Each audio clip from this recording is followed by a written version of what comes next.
Boa noite, bem-vindos ao Ligados na Palavra.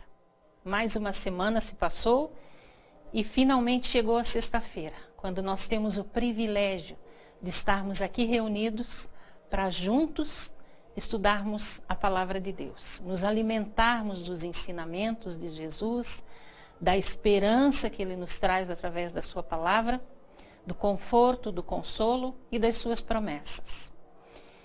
Antes de iniciarmos o nosso estudo, nós temos uma solicitação especial para fazer para aqueles que nos assistem, que nos ouvem nesse momento. É um pedido de doação de sangue, qualquer tipo de sangue. É para o Rodrigo de Souza Silveira, um menino de 18 anos de idade, que está numa situação bastante delicada e ele precisa com a máxima urgência dessa doação. Para os doadores que estiverem em Curitiba e que se dispuserem a doar o seu sangue para o Rodrigo, podem fazê-lo no EMEPAR, ou os que estiverem em outra cidade, em qualquer centro do Hemonúcleo. Mas, por favor, não esqueça de citar que você está fazendo essa doação para o Rodrigo de Souza Silveira.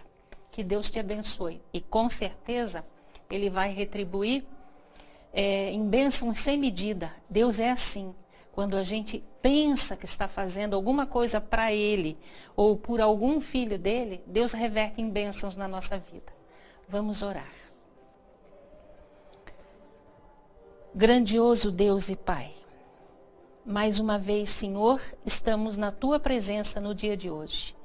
Nos colocamos diante do Teu trono de graça, Senhor, em busca do Teu amor, do Teu poder e de entendimento para a Tua palavra.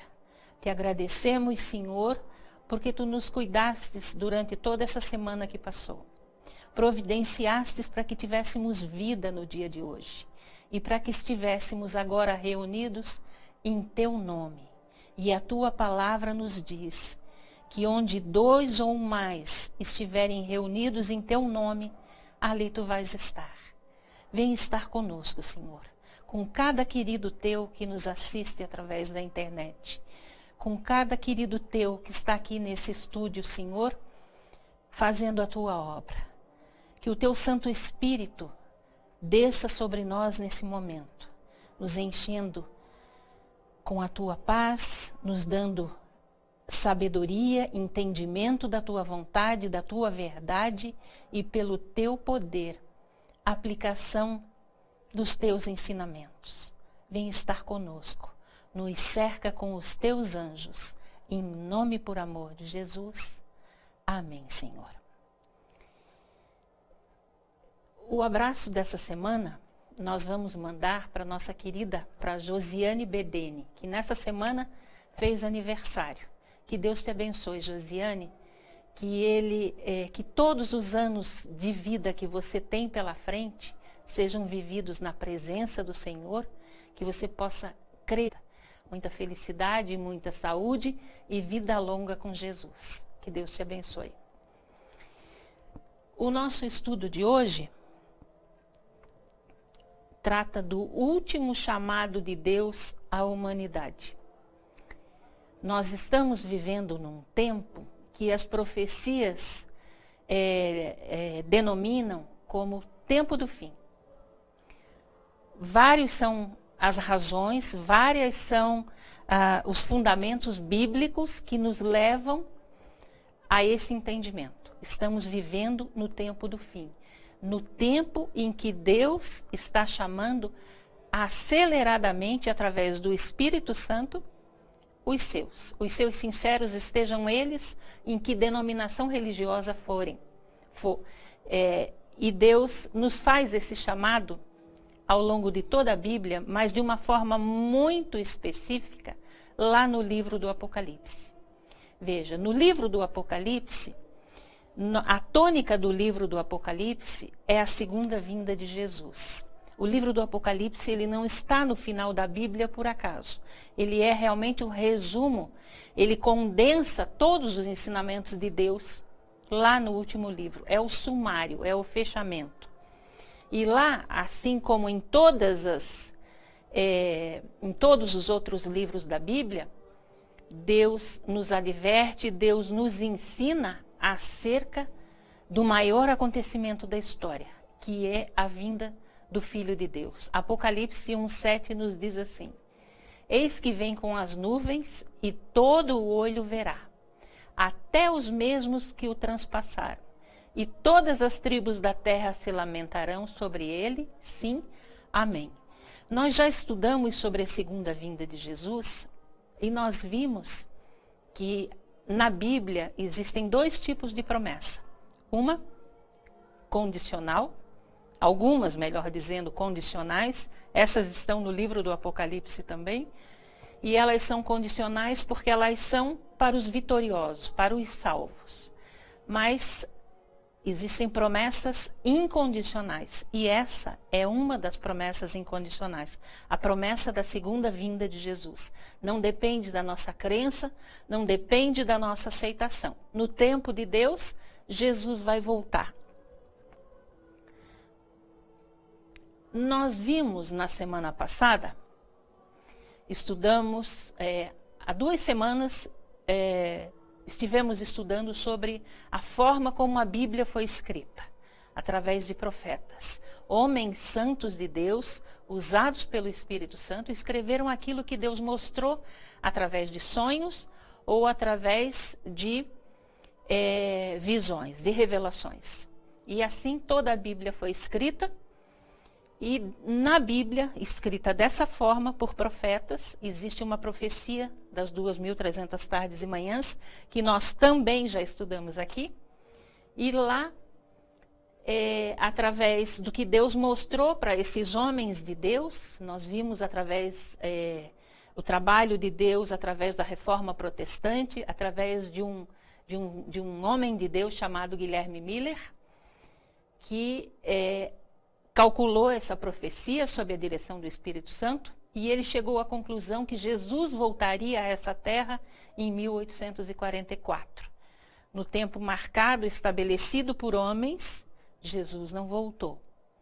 E no capítulo 10, do verso 11 do Apocalipse, Deus nos dá o motivo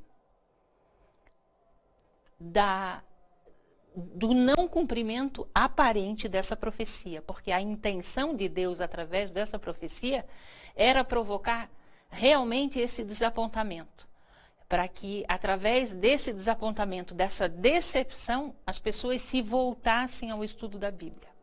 E aqui no Apocalipse 10:11, Deus nos diz por que Jesus não voltou nessa época. Lá está escrito: e ele disse-me, importa que profetizes outra vez a muitos povos, nações, línguas e reis. Ou seja, Jesus não voltou nesse dia porque o povo de Deus ainda não estava preparado. Ainda a verdade de Deus que havia sido lançada por terra, você deve lembrar disso, estudamos na semana passada, foi lançada por terra durante 1260 anos, do ano 538 até o ano 1798.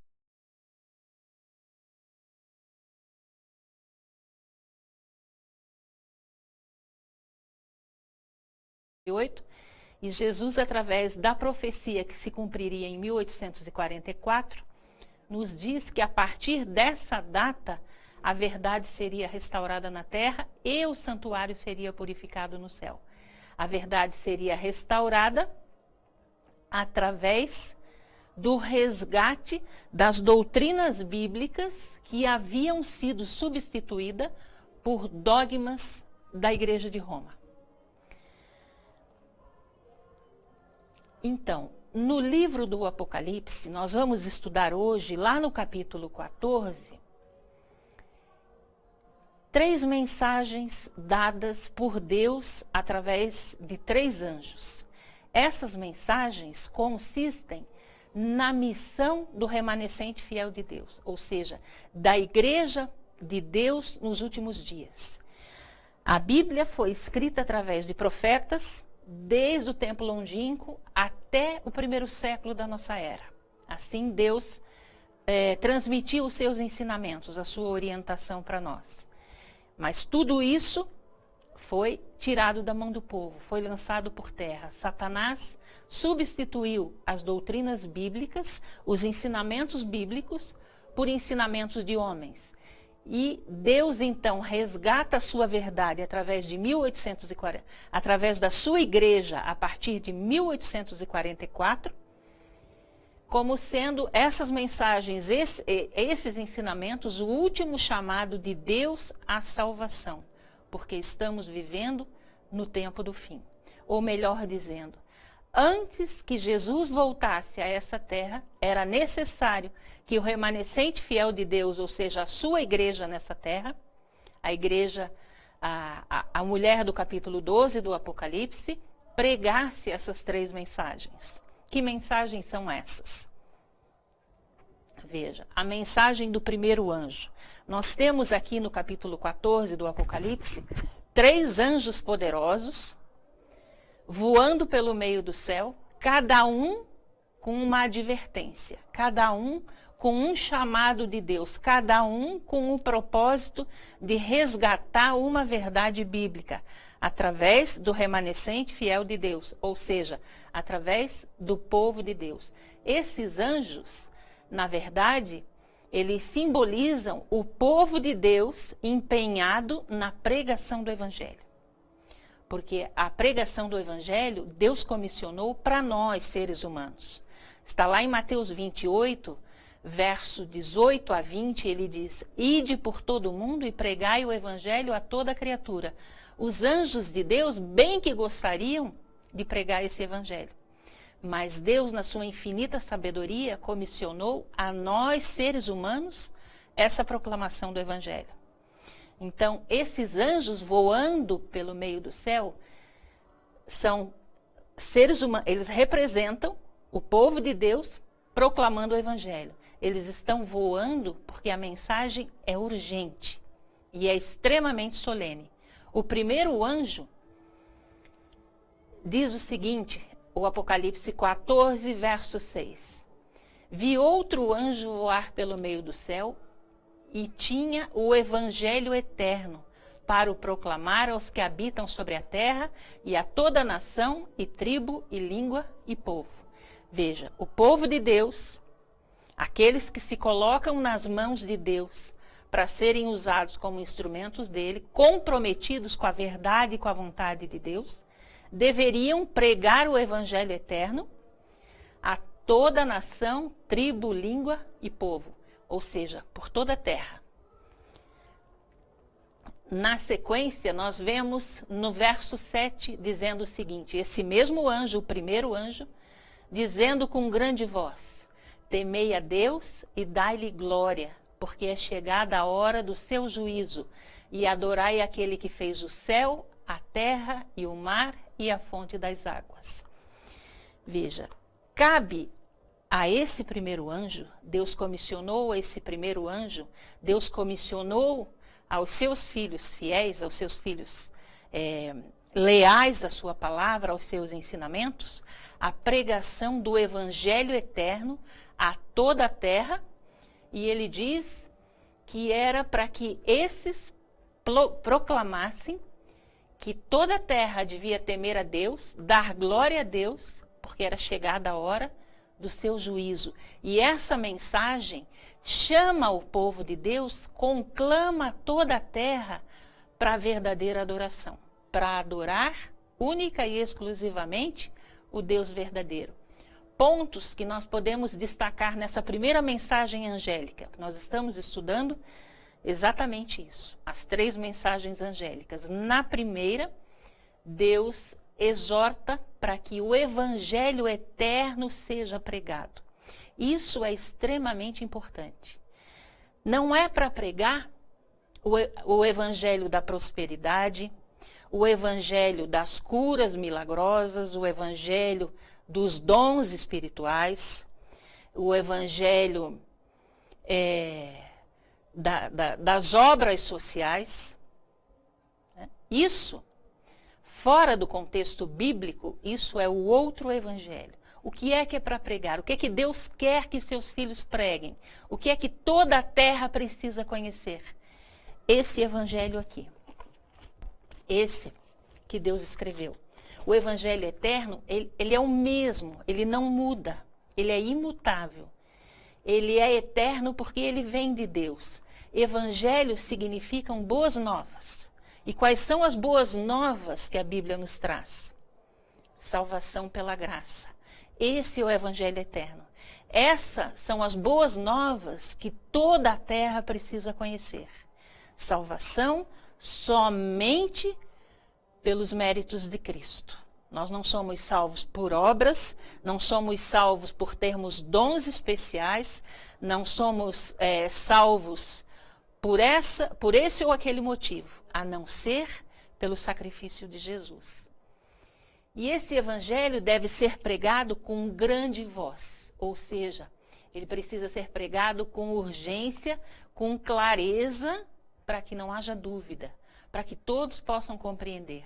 E a Bíblia nos diz, através da mensagem do primeiro anjo, que nós devemos temer a Deus, não no sentido de ter medo de Deus, mas de reverenciar esse Deus, de respeitar esse Deus e a sua verdade, no sentido de obedecer também a esse Deus. Porque lá em Eclesiastes 12:13 está escrito assim, que o fim de todas as coisas é temer a Deus e guardar os seus mandamentos, porque este é o dever de todo homem. É isso que Deus espera de nós. Amor, adoração, respeito, reverência e obediência. E dar glória a Deus. Foi para isso que nós fomos criados. Esse é o objetivo da nossa existência. Cada coisa nesse mundo tem uma função. E a nossa função é darmos glórias a Deus. Já estudamos aqui também, já lemos 1 Coríntios 10:31, onde Deus nos diz, quer você coma, quer você beba, quer você faça qualquer outra coisa, quer você compre, quer você viaje, enfim, faça você o que fizer, trabalhando, estudando, se divertindo, tudo na sua vida e na minha vida deve ser para a honra e glória de Deus. Por que nós devemos glorificar a Deus? Porque Ele é o Criador, porque Ele é o mantenedor, Ele é o nosso Redentor. E esse primeiro anjo, essa primeira mensagem de advertência, antes que Jesus volte a essa terra, é para nos falar também da hora do juízo. E nós também já estudamos sobre isso aqui no Ligados na Palavra. Já vimos que o juízo já começou lá no céu. Desde 22 de outubro de 1844, nós já estamos sendo julgados. Jesus, nesse exato momento, está diante do trono de Deus, intercedendo por nós e promovendo um inquérito lá no céu, investigando a sua vida e a minha vida. Isso está em andamento lá no céu. E o chamado, através da mensagem, para adorarmos o Criador. Essa primeira mensagem angélica, resumindo, ela tem a finalidade de avisar para toda a terra, para todos os moradores da terra, que o juízo lá no céu já começou e conclamar toda a terra para a verdadeira adoração. A adoração do Criador, ao invés da criatura. Veja só, isso, adorar o Criador, quando nós lemos esse versículo que acabamos de ler, Apocalipse 14:7, e nós vamos em Êxodo 20:11, nós lemos o seguinte, porque em 6 dias fez o Senhor os céus, a terra, o mar e tudo que neles há, e ao 7º dia descansou. Portanto, abençoou o Senhor o dia do sábado e o santificou. Veja que é o mesmo texto de Apocalipse 14:7, a partir da terceira frase.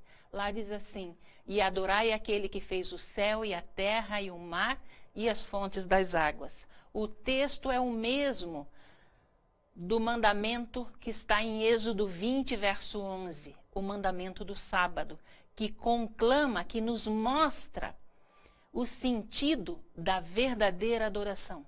Por que nós devemos adorar a Deus?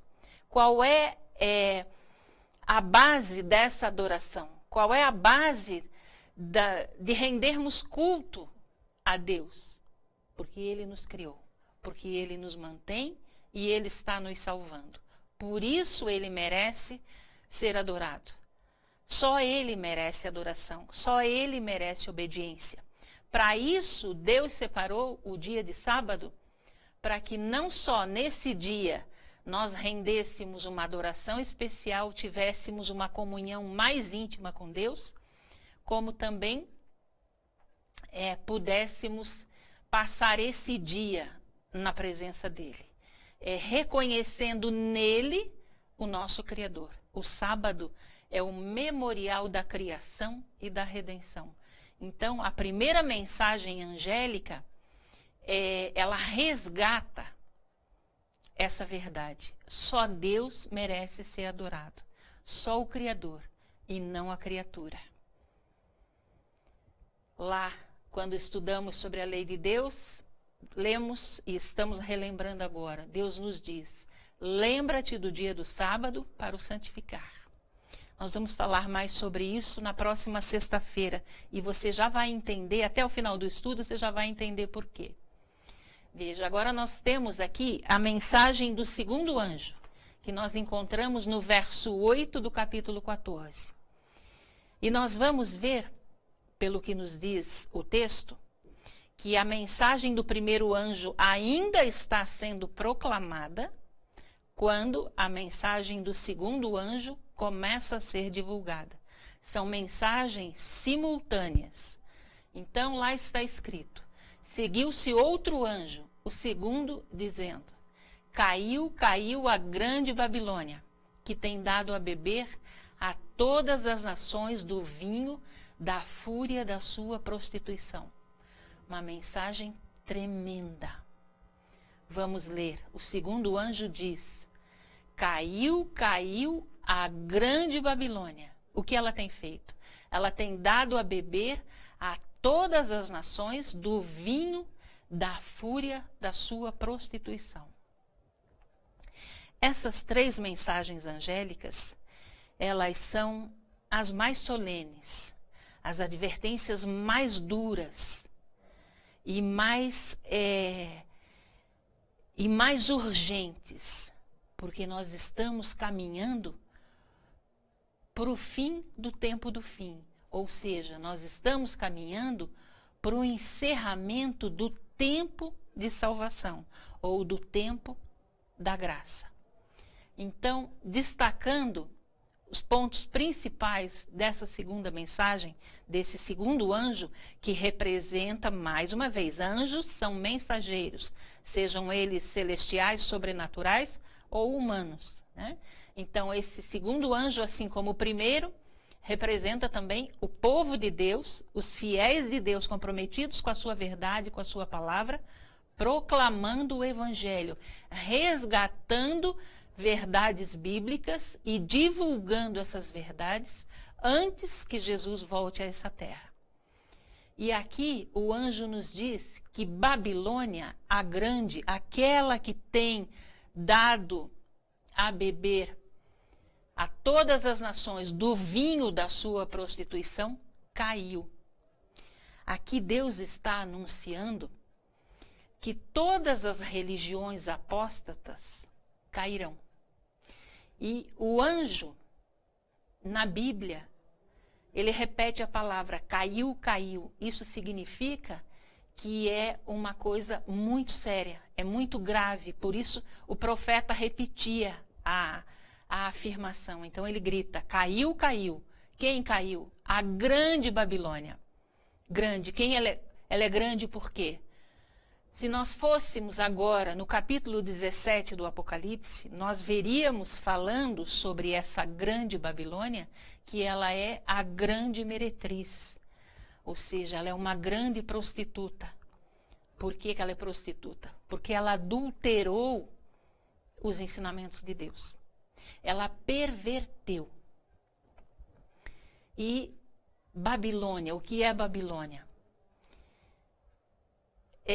Nós vamos avançar um pouquinho aqui para a gente entender melhor. Depois nós retornamos. Veja só. Você conhece a história da Torre de Babel, né? Isso está registrado lá em Gênesis, capítulo 11, versos 4 a 9. Babilônia, na antiguidade, quando foi edificada, recebeu esse nome, Babel. Do bisneto de Noé, chamado Nimrod. Foi a primeira cidade edificada após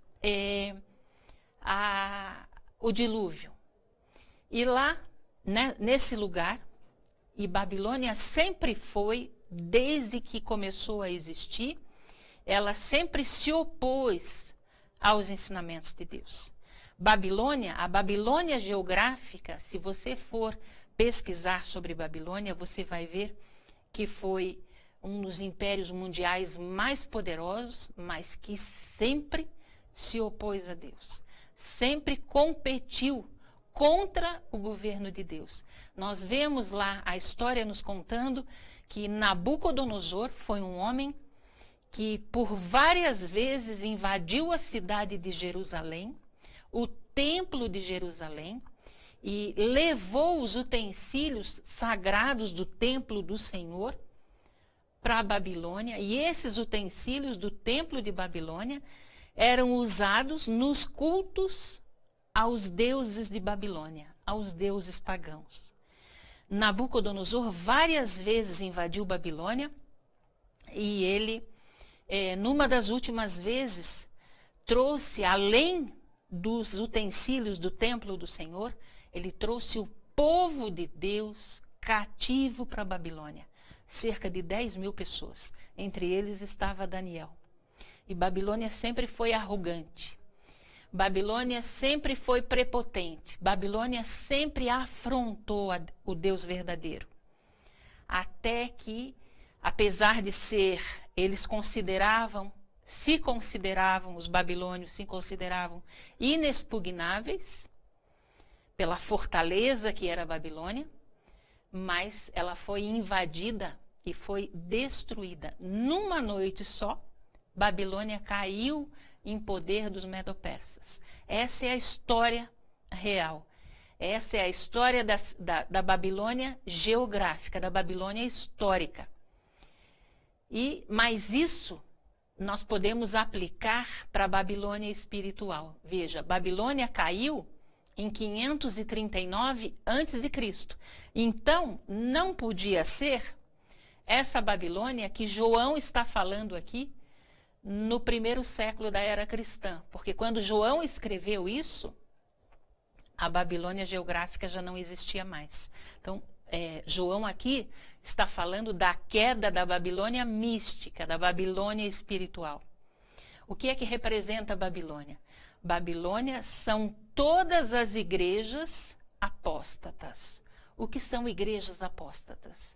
São igrejas que não seguem a Bíblia na sua totalidade. São igrejas que acreditam que a tradição vale mais que a Bíblia, que a tradição tem mais autoridade que a Bíblia. Mas também tem um detalhe. Veja só, quando essa mensagem foi dada, ela começou a ser divulgada a partir de 1844 pelos mileritas. A essa altura, muitos, quem sabe, estejam entendendo agora que Babilônia seja a Igreja de Roma. Faz parte, a Igreja de Roma faz parte de Babilônia. Ela é a grande Babilônia. Dela se originaram outras filhas, descendentes, né? Só que quando essa segunda mensagem começou a ser pregada a partir de 1844, a Igreja de Roma já era decadente pela sua própria condição espiritual. Então, essa mensagem da queda de Babilônia não se refere somente à Igreja de Roma. Se refere também às igrejas ditas protestantes, que começaram muito bem no início, porque começaram a protestar contra os ensinamentos da Igreja de Roma, e a falta de afinidade era tamanha, a falta de compatibilidade nas crenças era tão intensa, que essas igrejas ditas protestantes nem puderam permanecer com a igreja de Roma. Foram excomungadas e foram afastadas. E aí começam a surgir as diferentes igrejas protestantes que nós temos hoje. Então, no início, a diferença entre a igreja de Roma e as igrejas ditas protestantes era tamanha que não houve como permanecerem juntas. Mas hoje, nos dias de hoje, a igreja de Roma, comparada, ou melhor, as igrejas protestantes comparadas com a igreja de Roma, praticamente a diferença é nenhuma. Porque essas igrejas protestantes esqueceram o propósito para o qual foram criadas. Elas perderam a sua identidade, a ponto de hoje professarem praticamente a mesma fé que a igreja de Roma. Basta nós citarmos 2 pontos para nós vermos como isso é verdade. A igreja de Roma mudou a lei de Deus. E as igrejas protestantes observam a lei que a igreja de Roma estabeleceu. A prova disso é que guardam o domingo. Outro ponto que elas têm em comum, as igrejas protestantes com a igreja de Roma, é a crença na imortalidade da alma. E você já estudou aqui conosco. E você já chegou à conclusão que Deus nos mostra na sua palavra que a alma é mortal. Então, o que é essa queda dessa grande... Por isso tem o nome de Babel. Né? Deus chama Babilônia de Babel, confusão, apostasia, arrogância, blasfêmia contra Deus. E Deus nos diz que todo esse conglomerado de Babilônia vai cair. Ou seja, todo esse conglomerado de igrejas protestantes que compactuam doutrinas em comum com a igreja de Roma vão cair. Deus vai se levantar e esse movimento contra Deus vai cair. Veja, por que ela vai cair?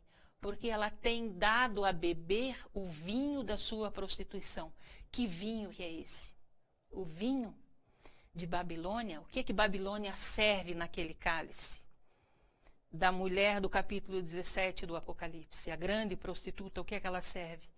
Ela serve o vinho adulterado. O que é isso? Doutrinas adulteradas. Ou seja, Babilônia criou um sistema espúrio de salvação.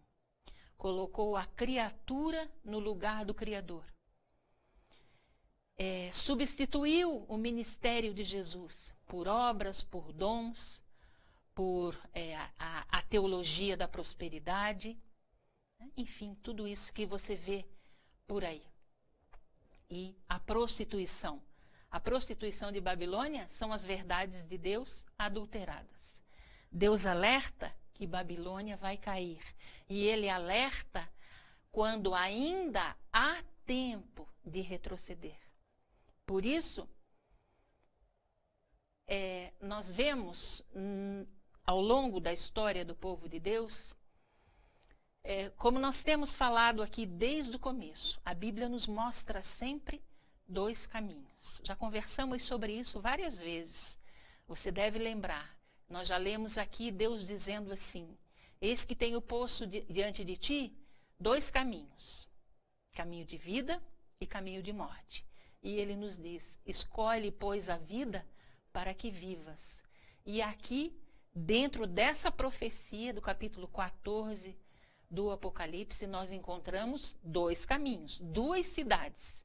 Jerusalém, que era o centro do reino terrestre de Deus aqui nessa terra. Era Jerusalém, que tinha um governo, inclusive, teocrático, né? E do outro lado, Babilônia, o centro do governo terrestre de Satanás. Através de Babilônia, Através do paganismo de Babilônia, Satanás queria exercer o controle de toda a humanidade. Isso lá na Babilônia geográfica. E ele continua querendo fazer a mesma coisa através da Babilônia espiritual. Desse grande conglomerado de denominações que amam a Deus, mas não seguem sua palavra na sua totalidade. Acham que o amor a Deus, porque essa é a campanha que Satanás começou lá no céu, acham que o amor a Deus os liberta da obediência a Deus. E não é isso que a Bíblia nos diz. Veja, enquanto em Jerusalém existia paz pela presença de Deus, Babilônia leva os seus à apostasia, à arrogância, ao afastamento de Deus, servindo o vinho adulterado, ou seja, ensinando doutrinas que não são bíblicas, que são ensinamentos de homens. E a advertência de Deus, veja, ele primeiro nos fala que Babilônia vai cair.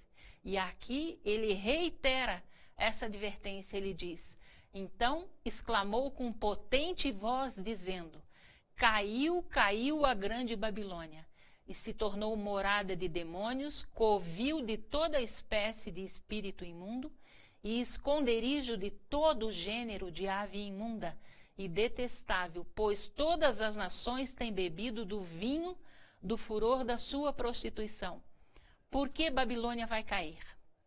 A Babilônia espiritual, que é a igreja de Roma e todas as igrejas protestantes que compactuam com ela, com a igreja de Roma, em alguns pontos doutrinários, que se opõem aos ensinamentos de Deus, porque ela se tornou morada de demônios, covil de toda espécie de espírito imundo, esconderijo de toda ave imunda e detestável, porque todas as nações têm bebido do vinho do furor da sua prostituição, ou seja, têm aceito os ensinamentos adulterados, os ensinamentos pervertidos, os ensinamentos da criatura no lugar dos ensinamentos do Criador. Por isso Babilônia vai cair. E aí Deus nos diz, olha a ordem que ele nos dá. Apocalipse 18, verso 2 a 4. Tudo que nós lemos até agora está nesse texto também. Continuando, é-nos dito: ouvi outra voz do céu dizendo: retirai-vos dela, povo meu, para não serdes cúmplices em seus pecados e para não participardes dos seus flagelos. Nós já estudamos aqui as características da igreja do Deus vivo. Você assistiu esse estudo, você participou conosco.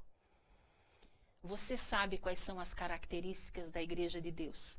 Nós falamos aqui que a igreja de Deus não tem um nome, não é uma denominação específica.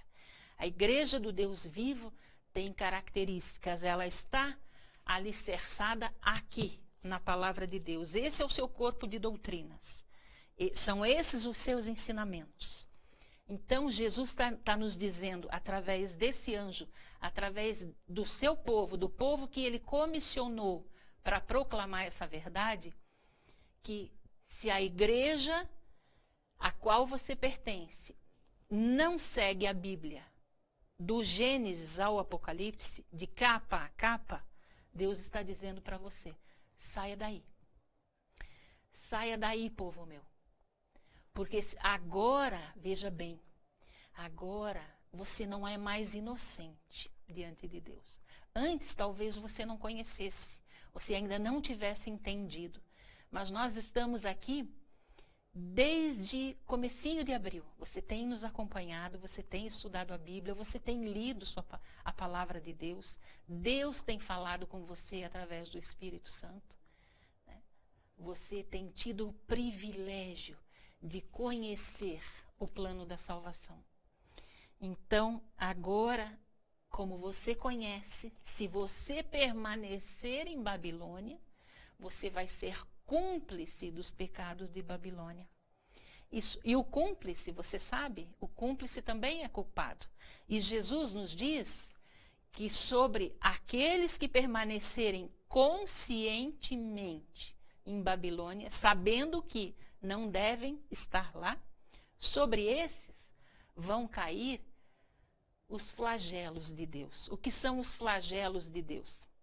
As pragas do Apocalipse. As 7 pragas do Apocalipse, que você encontra lá no capítulo 16 do Apocalipse. Mais uma vez eu quero convidar você. Nós temos a cada terça-feira, 19h30, um estudo sobre o livro do Apocalipse. O que nós estamos passando aqui superficialmente, você vê em detalhes e profundamente na terça-feira. E você é nosso convidado especial. Veja, oportunidades Deus tem criado para você. Deus tem dado, tem criado situações para que você possa conhecer cada vez mais se relacionar com esse Deus, cada vez mais se aprofundar, examinar a palavra de Deus. E ele diz, saia daí, não permaneça, não continue em Babilônia, porque se você permanecer lá, agora sabendo que não deve estar até lá, né? Você agora é culpado diante de Deus, porque você já conhece a vontade de Deus, a verdade, a sua palavra. Deus tem aberto isso para você. Deus tem exposto isso para você.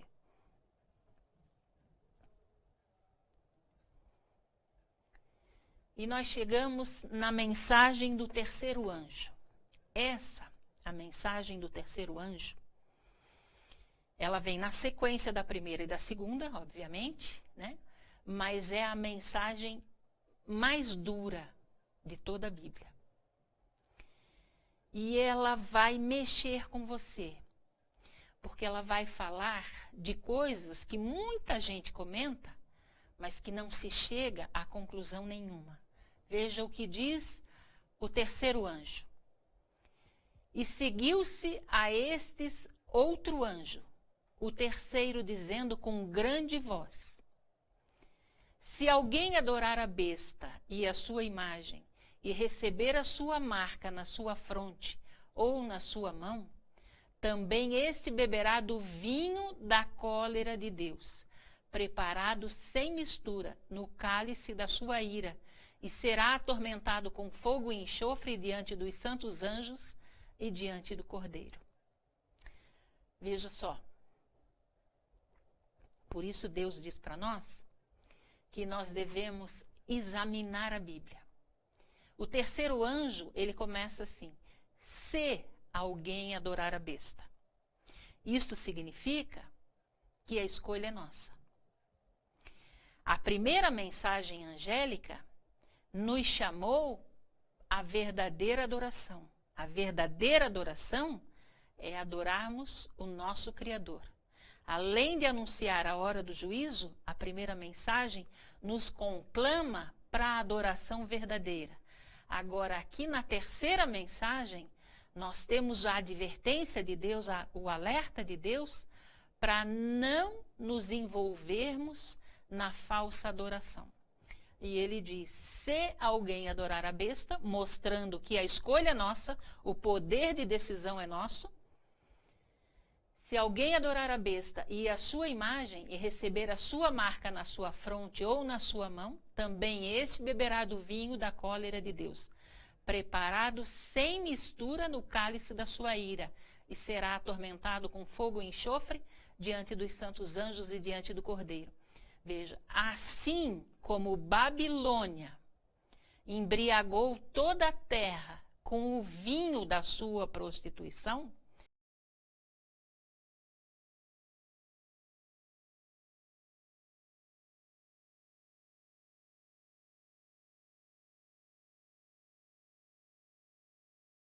Deus agora tem também um cálice para servir da sua ira para os adoradores da besta. Muito se fala sobre essa questão. essa questão da verdadeira adoração e da falsa adoração, da adoração ao Criador e a adoração à besta, à criatura, a Satanás, é a base do grande conflito. O grande conflito é a disputa por adoração e obediência entre Deus e Satanás. Na semana que vem, eu queria fazer um apelo para você. Se existe um estudo que você não pode perder, é o estudo da semana que vem. Porque na semana que vem, você vai entender o que é a marca da besta. O que vai ser o sinal da besta. Nós estamos fazendo esse estudo em duas partes. A primeira parte é hoje, nessa sexta-feira. A segunda parte, a conclusão, é na semana que vem, na sexta-feira da semana que vem. E aí nós vamos ver que desde o começo, o que Satanás quis lá no céu foi disputar com Deus a adoração dos anjos, a obediência dos anjos. Não foi possível, Deus não permitiu. E ele veio para a terra em busca de adoração e obediência. Então, ele compete com Deus. Como é que ele compete? Deus, na sua onisciência, na sua misericórdia, no seu amor, com a sua verdade. Essa é a arma de Deus. O seu amor e a sua verdade. Satanás, então, ele cria contrafações com a verdade de Deus. Ou seja, ele cria ensinamentos, dogmas, para substituir os ensinamentos de Deus. Aqui está a verdade e ele cria um leque de mentiras. Por isso nós temos tantas igrejas. Né? E aí, Deus tem a sua marca, tem o seu sinal. Satanás criou a dele. Você acredita que o Apocalipse, inclusive, nos mostra uma trindade, a trindade satânica, para competir com a trindade divina, com a trindade de Deus? Então, Satanás compete com Deus por adoração e obediência. Aí a base do grande conflito. Por isso Deus nos adverte através dessas mensagens angélicas, para que nós não sejamos enganados. No Apocalipse nós encontramos dois líderes disputando adoração e obediência. O Cordeiro, Apocalipse 14:4, Jesus Cristo, e a besta competindo com o Cordeiro. Apocalipse 13:3. E, consequentemente, se existem dois líderes, existe também dois grupos. Um grupo adora o Criador, adora o Cordeiro. O outro grupo, Babilônia, a Igreja de Roma e o protestantismo apóstata, o protestantismo que compactua doutrinas da Igreja de Roma, adora a besta, adora um instrumento de Satanás, conforme está no Apocalipse 14:9. É duro, mas é verdade. Veja só, não existe meio termo. Ou você está adorando o Criador, ou você está adorando a criatura na pessoa de Satanás.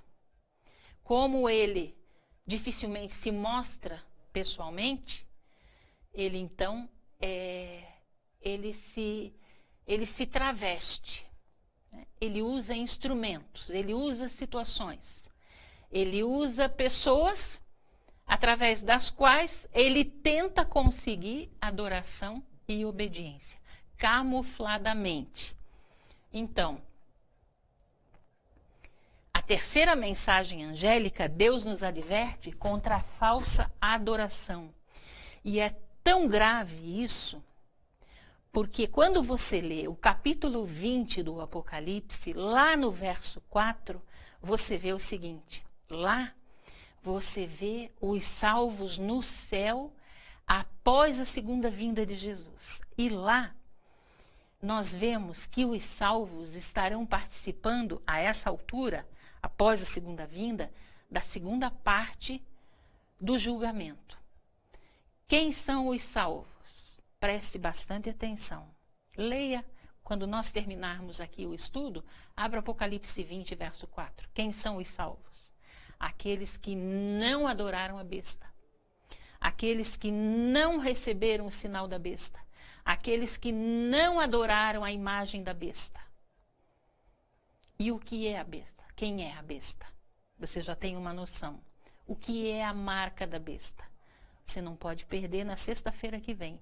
Na sexta-feira que vem, nós vamos estudar sobre a marca de Deus. Como Satanás contrafaz as coisas de Deus, a marca da besta, a marca de Satanás, é o oposto da marca de Deus. É isso que nós vamos ver na sexta-feira que vem.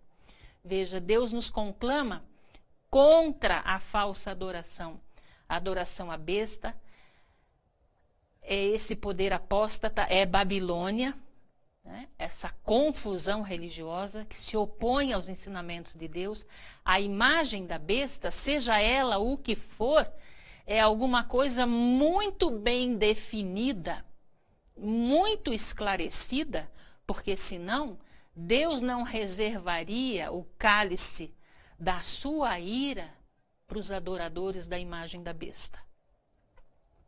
O sinal da besta, nós vamos ficar sabendo na semana que vem. Esse sinal pode ser colocado na fronte. O que tem aqui na nossa fronte? Aqui está o nosso cérebro. Aqui está a sede das nossas emoções, dos nossos pensamentos e das nossas decisões. Ou seja, quem receber o sinal da besta na fronte é porque decidiu, escolheu o poder paralelo, o poder espúrio, ao invés do poder de Deus. É porque decidiu, escolheu adorar o inimigo de Deus conscientemente. Na mão, a mão é símbolo de trabalho. Também receberá na mão, porque já recebeu na fronte, já aceitou, já escolheu. O que é que Deus vai servir para esses adoradores da besta? O vinho da cólera de Deus. A Bíblia nos diz que após o fechamento da porta da graça, e isso é uma situação grave, veja só, quando as pessoas receberem a marca da besta, praticamente já não vai restar tempo de salvação, porque já a porta da graça estará sendo fechada. O tempo de oportunidades que Deus tem dado para você e para mim, ao longo da nossa vida, para nós nos posicionarmos com Ele, já vai estar a essa altura esgotado, encerrado. Então, o vinho da cólera de Deus, o que é isso? Nós já vimos, é aquilo que vai cair sobre aqueles que estiverem em Babilônia, as pragas do Apocalipse. É Deus se levantando para fazer aquilo que a Bíblia diz e chama de ato inaudito de Deus, o ato estranho de Deus. Por quê? Porque Deus é amor. Só que nesse momento, Ele vai fazer o seu ato estranho. Ele vai se levantar para punir. E Ele vai soltar, Ele agindo, Deus agindo, e Satanás com as rédeas completamente soltas. Então imagine que tempo terrível será esse. E eles caem, tudo isso sobre os adoradores da besta. O poder oponente a Deus, o poder que se opõe, como está lá em 2 Tessalonicenses 2, 3 e 4, ele se opõe a tudo aquilo que vem de Deus, ou é objeto de Deus, ou é objeto de culto a Deus. Ele é contrário a isso.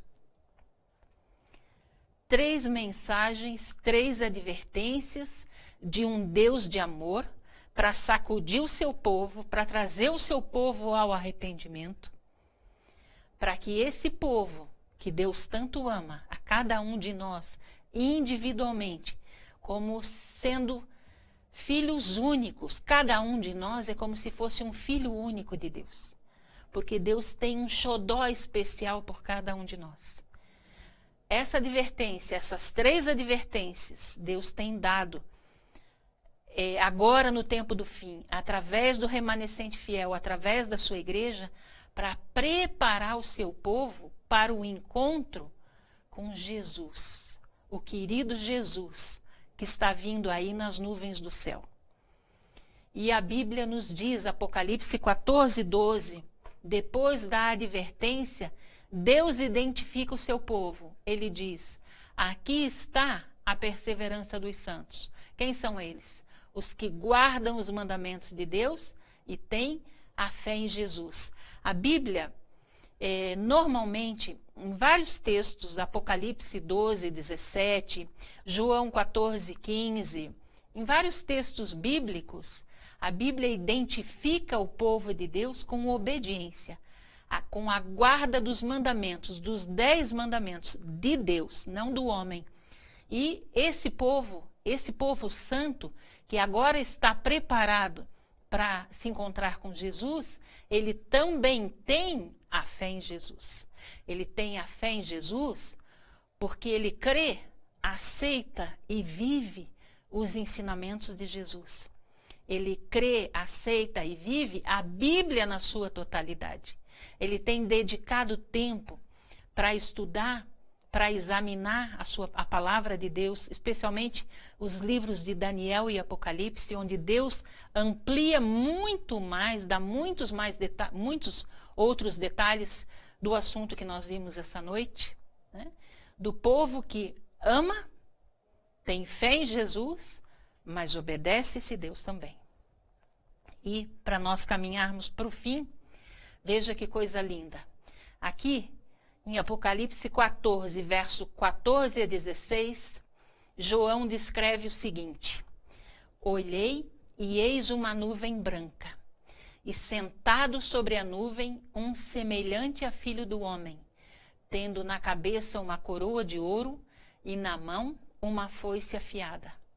Outro anjo saiu do santuário clamando com grande voz ao que estava assentado sobre a nuvem: lança tua foice e ceifa, pois chegou a hora de ceifar, visto que a seara da terra está madura.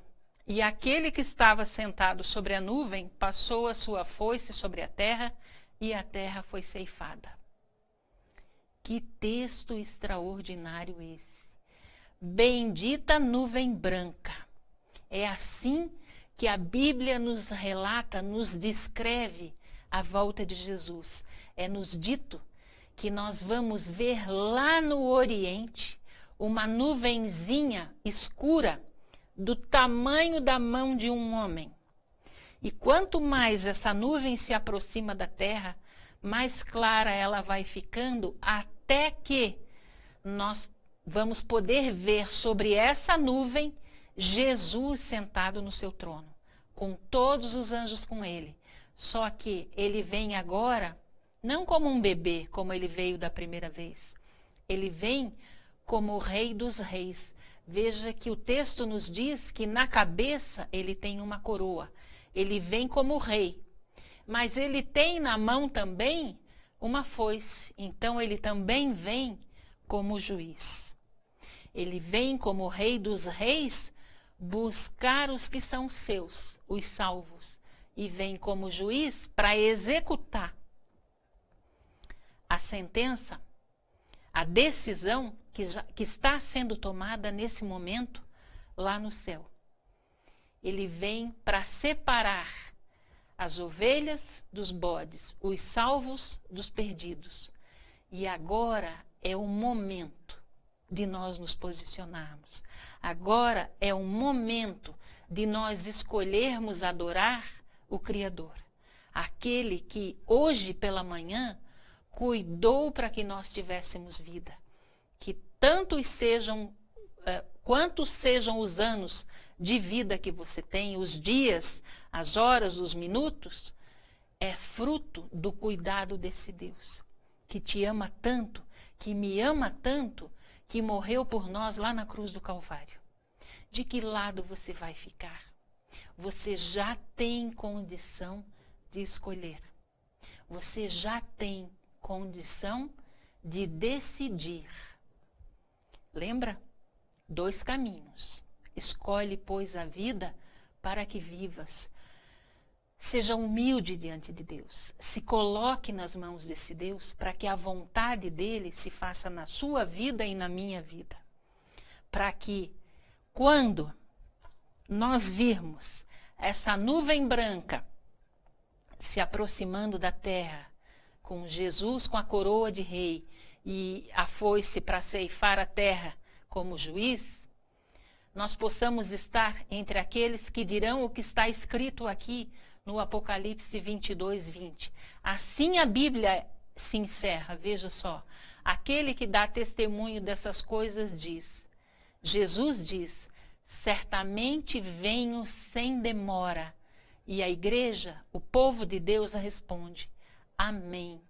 Ora vem, Senhor Jesus. Além de estarmos preparados para esse encontro, além de estarmos entre aqueles que dirão, quando virem Jesus descendo nas nuvens do céu, aqueles que dirão, amém, ora vem, Senhor Jesus, Deus, Jesus, hoje, antes desse dia glorioso, quer contar com você e comigo também, para sermos esses mensageiros, para levarmos a sua verdade pelo mundo afora, para compartilharmos com aqueles que não têm o privilégio que nós já temos de conhecer o que está escrito, assim diz o Senhor, privilégio que é também uma grande responsabilidade, porque nós não podemos guardar isso só para nós. Nós precisamos proclamar a mensagem dos 3 anjos antes que Jesus apareça nas nuvens do céu. Você quer participar desse grande movimento, do movimento do advento? Você quer se colocar nas mãos de Deus como um arauto do seu evangelho? Então, ore comigo. Grandioso Deus e Pai, louvado seja o teu nome, Pai Santo. Quanto mais, Senhor, nós estudamos a tua palavra, quanto mais nos relacionamos contigo, quanto mais compreendemos o teu plano de salvação, mais nós nos maravilhamos com o teu amor, com a tua onisciência, com a tua bondade, com a tua paciência conosco, Senhor. Tem misericórdia de cada um de nós, Pai Santo. Nos ajuda, Senhor, nessa caminhada. Temos aprendido, Senhor, que estamos vivendo os últimos dias da história dessa terra, mas que não seja essa a motivação a nos trazer para mais perto de Ti. Que possamos ser atraídos, Senhor, pelo Teu amor, pela Tua misericórdia, pela Tua bondade, pelo Teu poder. Que possamos nos render diante de Ti, Senhor, como o nosso Criador, o nosso mantenedor e redentor. Nos ensina, Senhor, a Te adorarmos em espírito e em verdade. E nessa noite, Senhor, cada um de nós que está prostrado diante do Teu trono, através dessa oração, se entrega agora em Tuas mãos, Senhor, para que possamos ser esses mensageiros, Pai Santo, das boas novas, do Evangelho eterno, que possamos pregar a esse mundo, Senhor, sobre a hora do juízo, que o juízo já começou lá no céu, que possamos proclamar, Senhor, que devemos adorar somente o nosso Criador e não a criatura. Nos ajuda, Senhor, nessa caminhada, para que possamos receber, que possamos ser selados pelo Teu Santo Espírito com a Tua marca, Senhor. Nos ajuda, Pai. Estende a Tua mão poderosa e milagrosa sobre cada querido Teu que ora a Ti nesse momento, Senhor. Abençoa a vida desse nosso querido através da internet.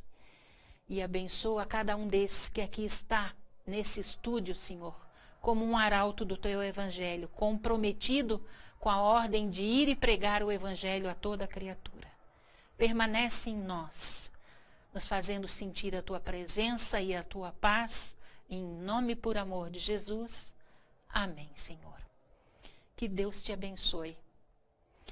Que você possa permanecer na companhia de Jesus nesse santo sábado, santificando o dia separado por Deus, para que você tenha essa comunhão especial com Ele. Nós queremos convidar você para amanhã pela manhã, 9 horas, temos uma programação especial aqui na igreja, pelo Dia da Criança. Você que tem filhos, venha nos visitar, participar dessa programação, desse culto também de adoração a Deus. E no domingo à noite, pastor Fernando Iglesias estará com mais um culto dentro daquele tema que está sendo apresentado, o mundo dos espíritos. Você não pode perder. Esperamos você na semana que vem. Tenha uma semana abençoada na companhia de Jesus. E como sempre, esperamos você, Jesus e eu. Até lá. Fique com Ele. Que Deus te abençoe. Boa noite.